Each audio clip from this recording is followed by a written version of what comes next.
What makes quizzes an essential part of closing the customer experience gap? And why is that essential for your list growth and sales growth this year? Listen to find it all.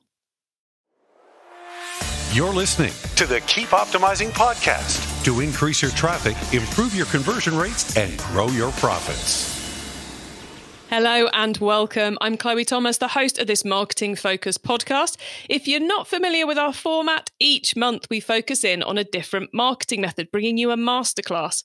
That might be on email, on SEO, or on Facebook ads, or on something completely different. And each week during the month, I interview a different marketing method expert to explore the latest advice on making it work for you. This month is going to be all about email marketing.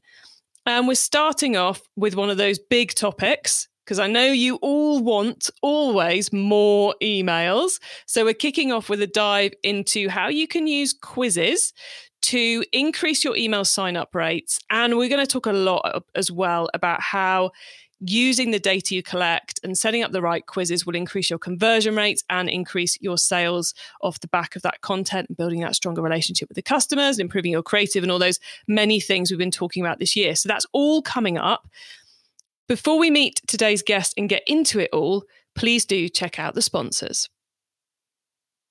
This podcast is brought to you by Klaviyo, the email and SMS platform built just for e-commerce brands. If you're marketing an e-commerce brand, you already know that data changes everything. More data means more power.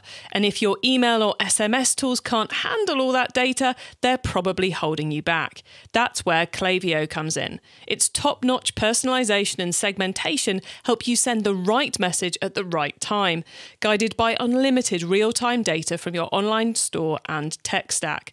Request a demo at klaviyo.com/masterplan. That's klaviyo.com/masterplan. Today, I'm chatting with email marketing expert Gen Furukawa. Gen is the co-founder of Prehook and host of the Cart Overflow podcast.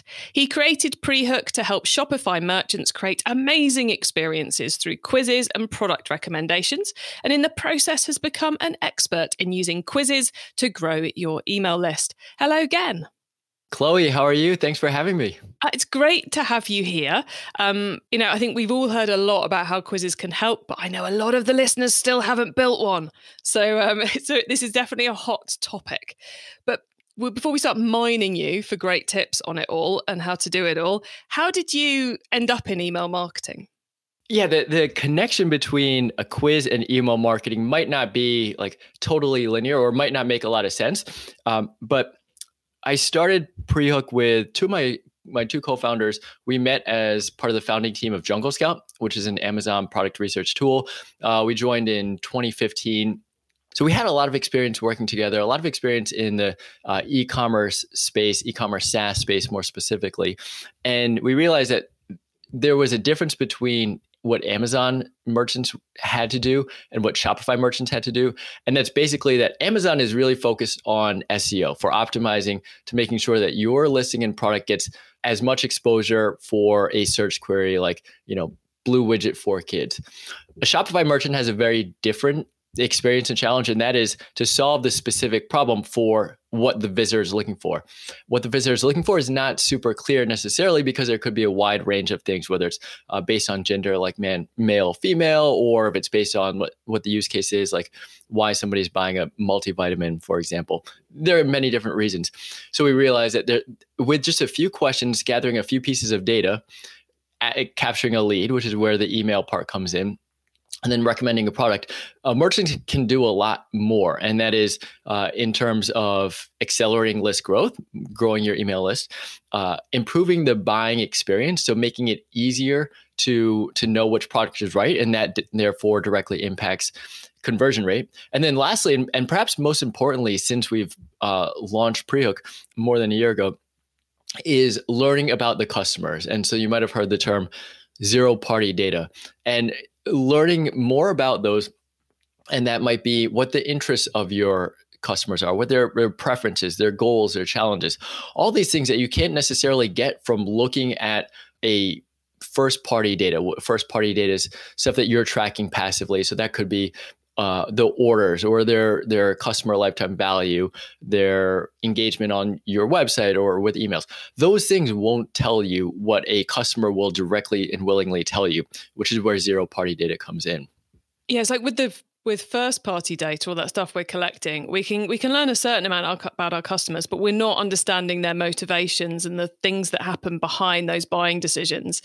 And if we want to succeed in 2022, that's the data we need. And the interesting thing is that, certainly from all the research I've read, and I can't remember any numbers, maybe you can, Gen, but customers want to give this data to companies to build a better relationship, to get better information back from us, to buy the right products. So this is something which, I guess that's one of the reasons why it increases, the conversion rate of visitor to email sign up, is because they actively want to be participating, don't they? Totally. Yeah, I think the number is like 8 out of 10 or something. And so Accenture, the consulting firm, did a great study on personalization Segment, which is a data platform, customer data platform. They've also done studies on personalization. And so you're absolutely right that customers are willing and happy to share data if there is a transparent use case for it. So if the brand is very direct in terms of like how that will be used, and largely it will be to improve the buying experience. So they will share their data. They will likely spend more. So they'll have a higher average order value. They'll have more repeat purchases and ultimately higher lifetime value if the brand can nail a personalized marketing experience. The challenge is that it's very hard. And that's where I think the number might be like 3 or 4 out of 10 marketers can say that they're successfully executing on personalized marketing. And so that right there is called a customer experience gap, that customers are looking for a personalized experience.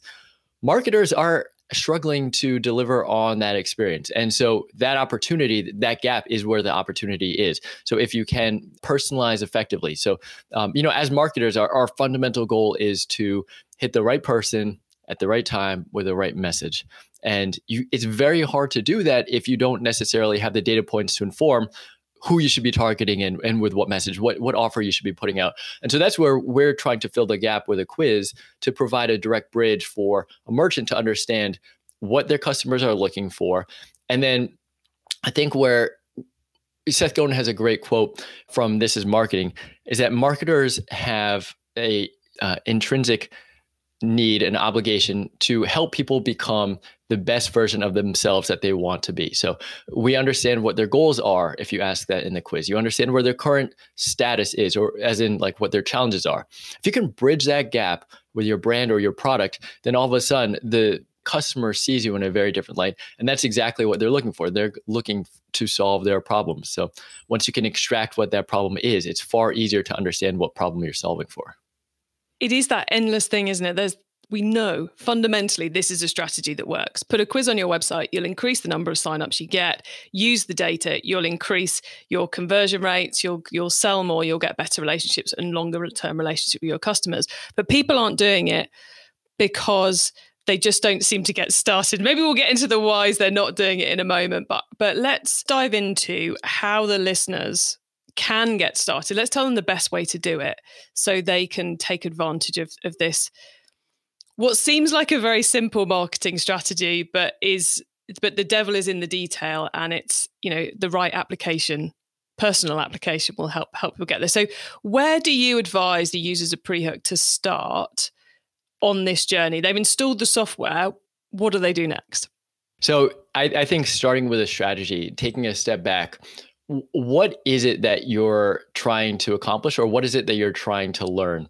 And from there, I think you can understand what value you can offer. So like we were talking, like people are willing to share. They're only willing to share if there is a direct exchange of value. Like, I mean, if you think of your own personal experience, how often do you want to fill out a survey or enter your email if there's not anything in return? So I think first and foremost is what value can you provide your customers or your prospective customers? So that could be something like a personalized assessment, or it could be something more fun like, what type of person are you, or what type of fragrance are you, or whatever your brand might be. It's something to align with that. But within that, I think customers also want to learn about themselves, and that's kind of at its core, what a quiz is about is to help this process of self-discovery, because as humans, we all just want to learn about ourselves. So if you can figure out what value you can offer, what customer data points would be most helpful, and how you can ask that in an engaging way, then you can have a quiz that's really both engaging on the customer end, but also helpful for you on the marketing end in terms of how you're going to use those data points to create tighter segments. And then within those segments, how can you create more laser focused offers or campaigns? And we can definitely get into this more, but like then we get into the notion of personalization and dynamically adding these things, whether you're using Attentive or Klaviyo or Omnisend. But understanding, so we've said, what value are you going to offer? How can you make it engaging? How can you use those data points? And then ultimately, I think, how can you simplify the buying process? Because if we take our CRO, our conversion rate optimization hat on, the goal there is just to address any objections and make it as easy as possible to answer any questions or doubts, fears that a customer might have. And so the quiz can be really helpful in that process of both on-site and then afterwards, email, SMS, paid ads, to kind of like address the customer needs and insert your product in that process.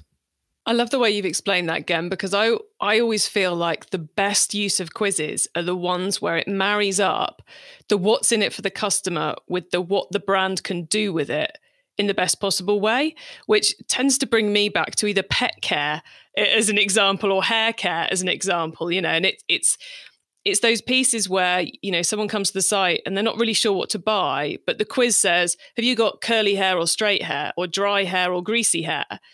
And you answer that question and it feels useful to the customer because they're like, yeah, that's really important in my hair care buying decision. Or, have you got a dog or a cat on the pet side of things? And it's super important, but it's also giving the brand exactly the information they need to personalize data further down the line. And something I've seen some brands get properly stuck on with this is they draw that big wall chart of a massive questionnaire, like an 8-part survey or quiz they want to deploy on day one. Is that where people should start, or should they start more simply?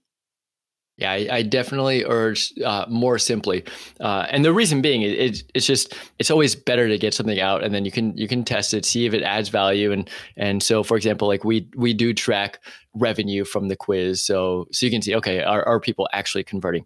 But the reason why you want to start simply is, it's just easier. You don't want to kind of optimize, keep optimizing, but first get something started.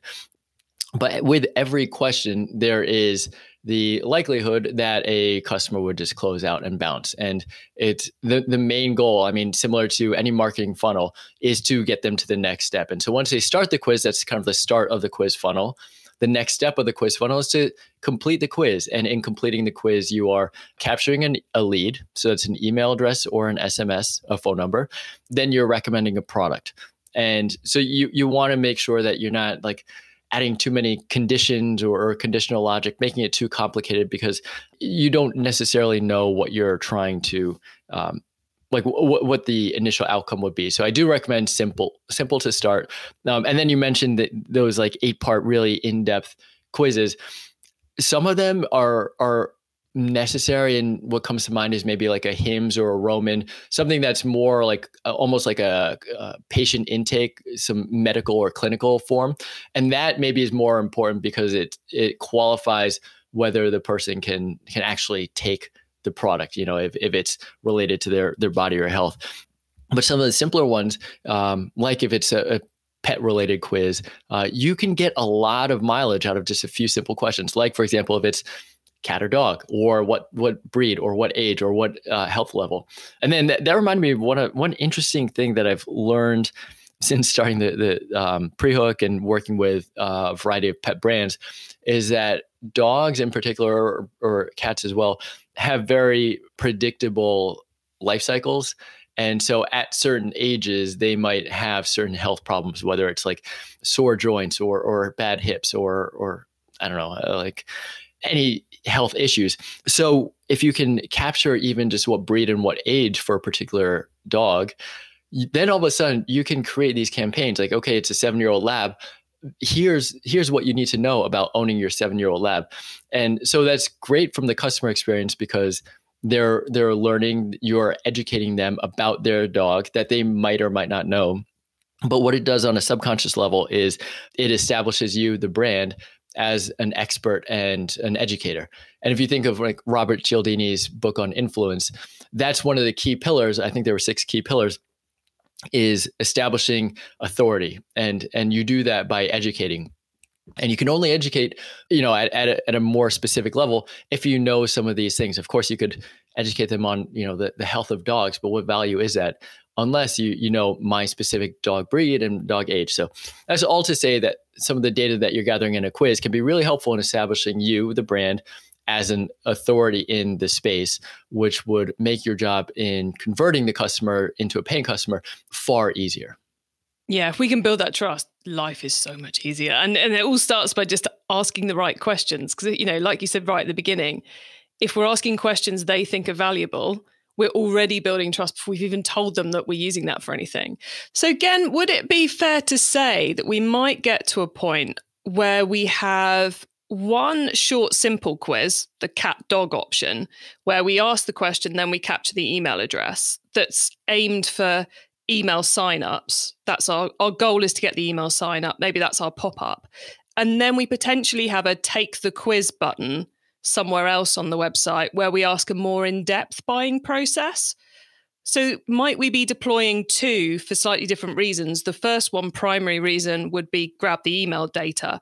The second one would be fast track the buying cycle. So it might even be one of the emails they get after they do the small one is to go and take the long one. Might that be a strategy we'd use? Yeah, most definitely. A lot of our brands do have multiple quizzes.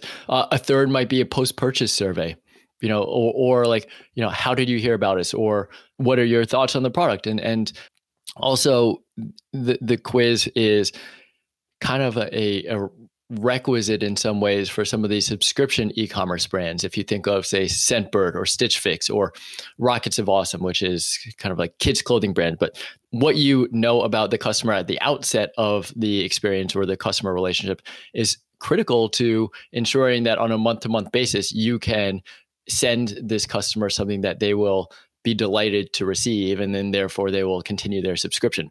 So yeah, the use cases of a quiz are broad, and ultimately, whether you call it a quiz or a survey or a questionnaire, it's really just about a method and a channel to gather customer data that's structured and easy to analyze, easy to pivot and play with. The alternative is, of course, if you don't have a quiz, you can dig through your support tickets, or you can look at your, if you have an automated chat widget, say like an intercom, you can look at those and like, okay, what are people, what questions do they have? But the challenge is it's kind of like sporadic, and you need to sort through it. It becomes a little bit qualitative. But if you have in mass a lot of customer data, there's a ton that you can do, of course, with the marketing, with the email, but then also if it relies on product research, there's some quizzes that incorporate some questions like, what type of flavor. And so if you're looking for expanding your brand, for example, you can look at this data of customers. And so you already have some notion of established demand for some things, which is another great use case. But anyway, to answer your question, there are many ways that you can use a quiz on the same site. So we definitely don't need to try and bundle it all into one mega quiz. And I loved what you were saying about looking back at the customer service communications. I think if someone's got, a few ideas of where their quiz might start, that would be a great way to work out what question would be of most value. Because, if you think, should I be asking about the age of the dog, or should I be asking about the breed of the dog? And you go to your customer service and every single person, or the majority of your customer service queries are, is this suitable for a Labrador, or is this suitable for a poodle? Then you go with the breed as your first question. And if everyone's going, is this suitable for an old dog? Is this suitable for a puppy? Then you go with the age question. And all of a sudden, you've got a much better starting point before you even start the optimization, which I wanted to come to as the next thing, because you said about pivoting and optimizing your activity. Once you put it live, how soon would you go back in and check and optimize that first quiz? Is this like a quarterly task? Is this a monthly task? Does it depend? You know, we know with our Facebook ads and our Google ads, we should be doing it daily to begin with. I'm guessing daily is probably overkill here. Yeah, I think so. I think to start, you might want to maybe do it a little bit more frequently, like say, give it a month, run it, get some data. If you're maybe, and then now if we talk about keep optimizing, all right, what does a completion rate look like? Is there a significant drop off? At what question is the drop off? How many leads are you getting from the quiz, and what's the percentage? So of those who started the quiz, how many finish, how many add an email opt-in? And then you can even get more granular, like for example, is it email required or is it optional? Do you even ask one? Some brands don't, and just make it super simple. No opt-in required. Just like take it, and then we want to recommend you a product. So that's kind of the main goal here. But yeah, I think looking at the completion rate, looking at what you're getting from it in terms of the customer data, and then I think you might also want to look at your email. And of course, this is email month. If we're talking about like what the post-quiz email flow looks like, how does that compare with your standard welcome flow?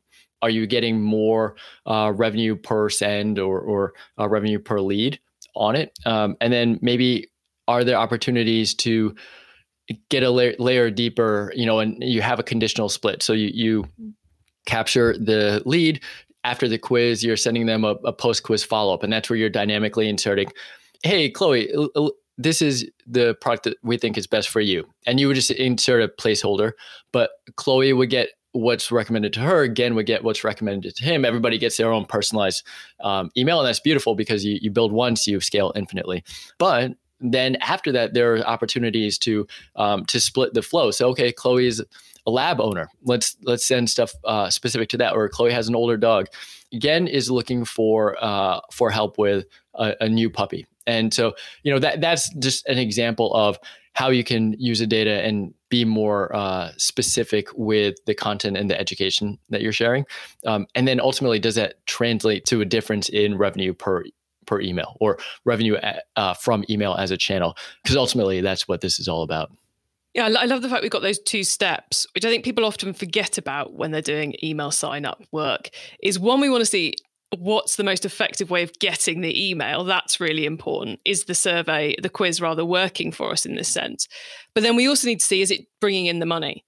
And if it's not bringing in the money, then we need to, or as not hitting the benchmarks we'd normally expect we were getting previously, then we need to potentially change the question, potentially change the follow-up, because the benchmark everyone you're working to here is this should have a very positive impact on the money you get from email signups.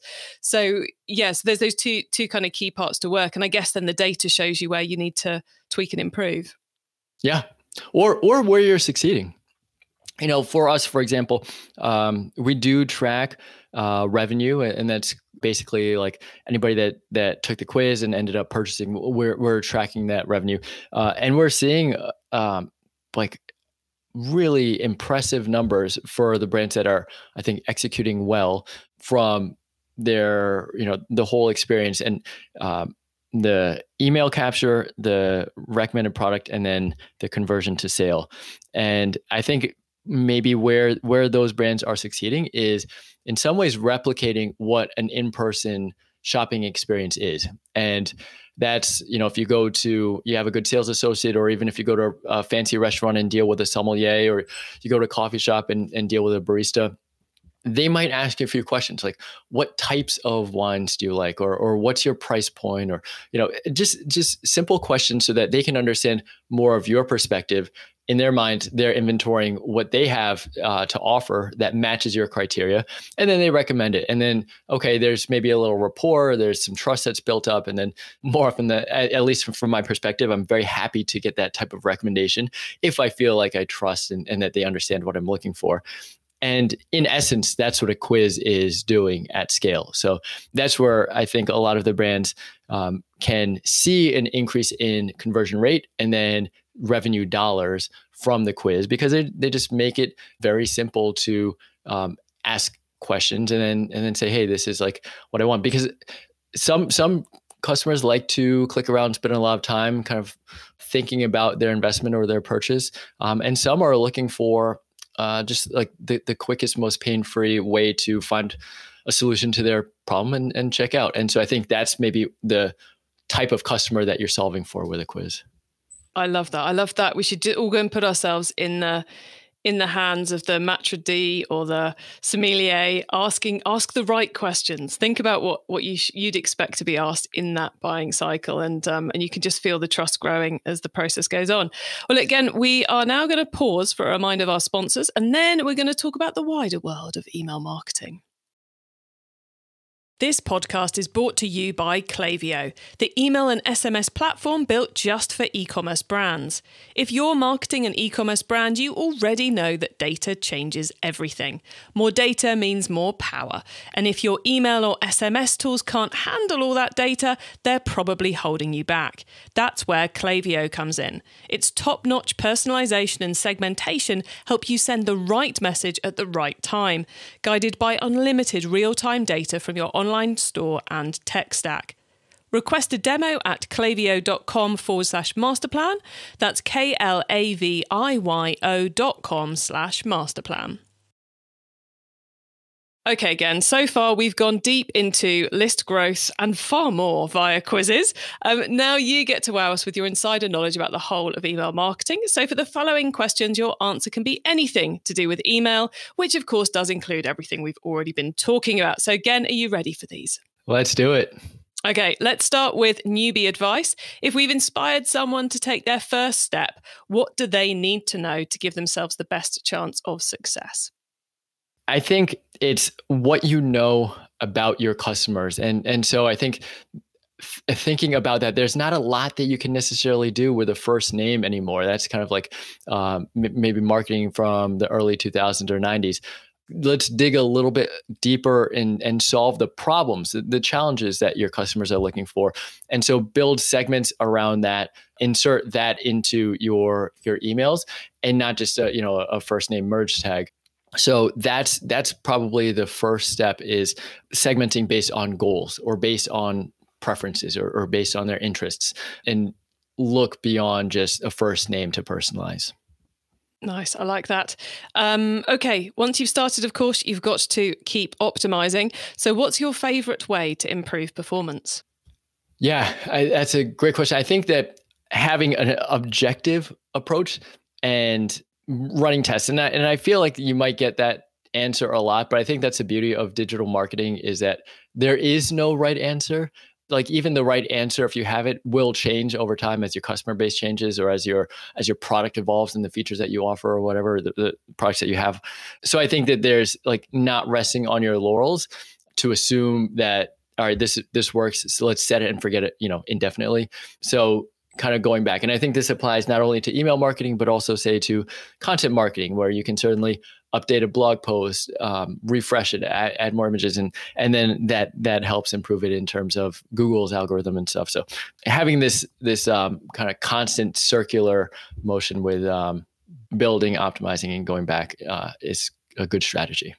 I like that as well. Strangely enough, as someone whose own personal motto is keep optimizing, not only the title of this podcast, keep doing it. It's circular, everybody. It never ends, but that's also what it's so exciting about it. Right, Gen, if someone listening wants to learn more about email marketing, is there one cheap or free resource you would recommend? Yeah, I learn a lot from there's Mild and Really Good Emails, which I think are both great resources. It's basically just a repository, a swipe file of different DTC brands and the emails they send. And you can filter it based on campaign type or brand type, specific brands as well. And so I think again, no need to reinvent the wheel per se, but just kind of being inspired by what other brands are sending and doing. And then also their different use cases, I think, is really helpful. And again, this is something that applies beyond just email, but building a swipe file or a set of inspirations that you think are good to kind of like tweak, build as your own, is a good thing. See, I'm a massive fan of mild.com. I hadn't come across really great emails, so I'm going to go and having a look at that in a minute. But really good emails. Really good emails. Very important to get that right. Yeah. And it's one of those things which I find not as many marketers do as should do, because all marketers should do this. We should all have swipe files. We should all have a Gmail account where we've signed up to our competitors and inspiring brands for their emails, for inspiration for our email and beyond. So that is probably going to be my favorite resource tip of the month. So thank you very much for that again. And finally, it's crystal ball time. What's coming up in the next 6 to 12 months that we should be getting ready for? Well, I mean, I'm spending more time in Web3. That's not the 6 to 12 months away relevant to e-commerce, but that's to put on the radar. But I think what we talked about earlier, going back to the beginning of the customer experience gap and this urgency and importance of people looking to not just be a number to, or just to receive a blanket blasted campaign, but that there are expectations of what we as customers are looking for in the customer experience, and then to meet those. And so that's, again, your first rapid fire question. I think segmentation can help you get there. I think using some of the technology of, say, a Klaviyo, Attentive, Omnisend, PostScript to dynamically insert placeholders that will help to offer a personalized experience. I think that's where customers are looking to kind of like have brands deliver on. And so if you can do that, and that starts with the data maybe that you're gathering and how you're using it, you'll be far ahead of others in your competitive sphere. Yeah. So essential every year, but this year, if you want to even stand still, you've got to start doing this. Again, thank you so much for sharing so much with us. Before we say goodbye to you, could you please let the listeners know where they can find you and your business on the web? Absolutely. Prehook you can find on the Shopify App Store. Just search for Prehook or prehook.com. My personal contact is Gen, Gen, @prehook.com. Would love to answer any questions about zero-party data, personalization, quizzes, anything that I might have mentioned here or didn't mention. So please feel free to reach out by email. But yeah, it's Prehook. Excellent. And you've got a podcast too, haven't you? So as we're talking to podcast listeners, you better tell them a bit about your podcast. Totally. Yeah, it's cartoverflow.com is the podcast. We just focus specifically on e-commerce marketers with experienced operators, experts, agencies, tech partners. We can find Chloe's episode there from a few months ago. But yeah, I basically use it as an opportunity to connect, learn, and share with people who are experts at what they do. Excellent. So that's the Cart Overflow podcast, everyone. Again, thank you so much for being on the Keep Optimizing podcast today, for being so generous, sharing your expertise with us. It's been lovely catching up with you again. Chloe, it's a pleasure. Thank you. So there you have it, the new email marketing method that sounds too good to be true, but isn't. You've just got to put the effort in to actually build it. So we're talking about short form quizzes. One question, grab the email address to get those email addresses to increase the performance of your pop-ups. Then we're talking about potentially larger style quizzes that ask a few more questions to help in the product discovery process, which, because the consumer gets involved in that process, they're more likely to buy, plus you're putting the right products in front of them, so they're more likely to buy. And then using that zero-party data that you're collecting to then further personalize the communications they get in their welcome campaign, in their post-purchase campaigns, in your broadcast and all the rest of it, in order to increase sales further down the line. We discuss a lot of bits and pieces in there. So if you want to get the full transcript of the episode, our notes and more, then you can get all of that at keepoptimizing.com. There you can also sign up to our monthly Q&A webinar, because as part of my mission to help you improve your marketing this month, I have invited all our email marketing specialists to join us at the end of the month for a live Q&A session, which is your chance to get your questions answered. Just head to keepoptimizing.com and you'll find out how to get signed up and when it's happening. Thank you so much for tuning into this episode of the Keep Optimizing podcast. If you've enjoyed it and you can't wait until next Wednesday when we put out the second of our 2022 email marketing masterclass episodes, then I've got 2 things you can do right now to take your email marketing learning ever further. The first is to listen to episode 80 that we put live earlier this year with the brilliant Ben Parr from Octane, who is talking about zero-party data and quizzes. So that really does build on what we've been talking about in this episode. Or number 2, you could listen to our 2021 email marketing class, where we covered a lot of big email tactics with those experts. I'd say all of it remains relevant to 2022. So scroll back to episodes 36, 37, 38, 39, and 40, or go to the keepoptimizing.com website, click on topics and click on email marketing to get it all. So feel free to go and extend your email learning before we put out our next episode. Enjoy all of those. And please do tell your fellow marketers about the show, because we produce it to help as many marketers as possible to improve the performance of their e-commerce marketing. And this year, it's more essential to do that than ever before. Have a great week, and make sure you listen to the next episode so I can help you to keep optimizing your marketing. Access everything Keep Optimizing at keepoptimizing.com. That's with an S, not a Z.